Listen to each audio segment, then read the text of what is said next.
Hello students, আমি তোমাদের প্রিয় নীতিশ স্যার জ্ঞানজ্যোতি কোচিং সেন্টারের পক্ষ থেকে তোমাদের প্রত্যেককে জানাই স্বাগত। তো স্টুডেন্টস, আজকে আমি তোমাদের সঙ্গে যে বিষয়টি আলোচনা করব সেটা হচ্ছে জালিয়ানওয়ালাবাগের হত্যাকাণ্ড।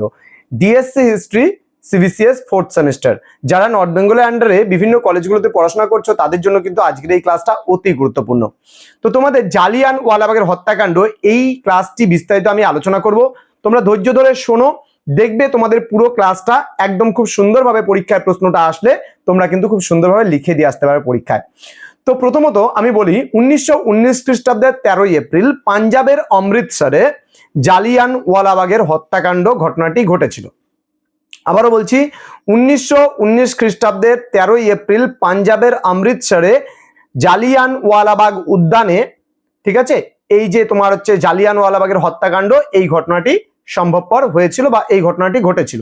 ঠিক আছে, তাহলে এই যে জালিয়ানওয়ালাবাগ উদ্যান পাঞ্জাবের অমৃতসরে, সেখানে কিন্তু মাইকেল ও ডায়ারের নেতৃত্বে কিন্তু একটা জনসমাবেশের আয়োজন করা হয়েছিল।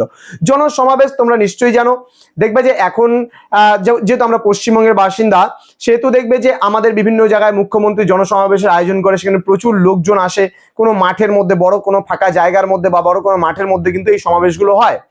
তো জালিয়ানওয়ালাবাগ বলে পাঞ্জাবের অমৃতসরে যে উদ্যানটি ছিল, সেখানে কিন্তু মাইকেল ও ডায়ারের নির্দেশে কিন্তু বহু মানুষ কিন্তু সেই উদ্যানে সমবেত হয়েছিল এবং এই উদ্যানে প্রায় 10,000 মানুষ নিরস্ত্রভাবে রাওলাট সত্যাগ্রহের প্রতিবাদ জানাতে কিন্তু তারা সমবেত হয়েছিল। বোঝা গেল, রাওলাট সত্যাগ্রহের প্রতিবাদ জানাতে কিন্তু এই যে প্রায় 10,000 নিরস্ত্র মানুষ কিন্তু এখানে সমবেত হয়েছিল এবং এই মানুষগুলোর ওপর কোনো রকম সতর্ক বার্তা না দিয়েই কিন্তু মাইকেল এবং ডায়ারের নির্দেশে কিন্তু মানে টানা 10 মিনিট ধরে 50টি রাইফেল থেকে অনবরত কিন্তু গুলি বর্ষণ করা হয় এবং এই বাগানে প্রবেশ করার এবং বাগান থেকে বাইরে বেরোনোর গলিপথ ছিল শুধুমাত্র একটা, যার জন্য কিন্তু কি হয়েছিল, প্রচুর মানুষ সেখানে মারা গিয়েছিল। তাহলে এই যে নৃশংস হত্যাকাণ্ড, এই নৃশংস হত্যাকাণ্ডকে বলা হয় জালিয়ানওয়ালাবাগের হত্যাকাণ্ড। এই হত্যাকাণ্ডের প্রতিবাদ জানিয়ে তোমার হচ্ছে বিশ্বকবি রবীন্দ্রনাথ ঠাকুর তার নাইট উপাধি যে আছে, সেই নাইট উপাধি কিন্তু ত্যাগ করেছিল। তো স্টুডেন্টস, এই ছিল তোমাদের জালিয়ানওয়ালাবাগের হত্যাকাণ্ড। দেখো, জিনিসটাকে গল্পের মতো জিনিসটাকে পড়ো একেবারে। কি 1919 খ্রিস্টাব্দের 13ই এপ্রিল পাঞ্জাবের অমৃতসরের জালিয়ানওয়ালাবাগ উদ্যানে জালিয়ানওয়ালাবাগের হত্যাকাণ্ড ঘটেছিল এবং মাইকেল ও ডায়ারের নির্দেশে রাওলাট আইনের প্রতিবাদ জানাতে এখানে কিন্তু নিরস্ত্রভাবে প্রায় 10,000 মানুষ কিন্তু এই উদ্যানে সমবেত হয়েছিল।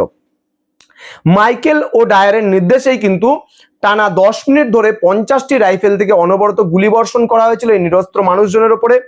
ফলে প্রচুর মানুষ আহত এবং নিহত হয়েছিল এবং এই বাগানে যেহেতু প্রবেশ করার এবং বাইরে বেরোবার গলিপথ ছিল খুব সরু, সেহেতু প্রচুর মানুষ এখান থেকে বেরোতে পারেনি, তারা মারা গিয়েছিল, অনেকে তো পদপৃষ্ঠ হয়েও মারা গেছে। তাহলে এই যে নৃশংস একটা ঘটনা, এই নৃশংস হত্যাকাণ্ডকেই ইতিহাসে কিন্তু জালিয়ানওয়ালাবাগের হত্যাকাণ্ড বলা হয় এবং এই হত্যাকাণ্ডের প্রতিবাদ জানিয়ে বিশ্বকবি রবীন্দ্রনাথ ঠাকুর কিন্তু নাইট উপাধি ত্যাগ করেছিল। তো আজকের ক্লাসটি এতটুকুই। তো স্টুডেন্টস, তোমাদেরকে বলবো, যারা এখনো চ্যানেলটিকে সাবস্ক্রাইব করনি তারা অবশ্যই চ্যানেলটিকে সাবস্ক্রাইব করে পাশে থাকা বেল আইকন অল প্রেস করে দাও, যাতে নেক্সট টাইম দিয়ে কোনো ভিডিও আপলোড করলে তার নোটিফিকেশন তুমি পেতে পারো। এছাড়া তোমরা যদি আমাদের কাছে পরবর্তী সেমিস্টার বা এই সেমিস্টার অনলাইনে পড়তে চাও তাহলে অবশ্যই যোগাযোগ করতে পারো। আমাদেরই অফিসিয়াল নাম্বার 6295916282 নম্বরে অথবা 7076398606 নম্বরে। তোমাদের সঙ্গে দেখা হচ্ছে আরেকটা নতুন ভিডিও নিয়ে খুব তাড়াতাড়ি। ততক্ষণ তোমরা ভালো থেকো, সুস্থ থেকো। Thank you so much. Thanks for watching. After all, thank you.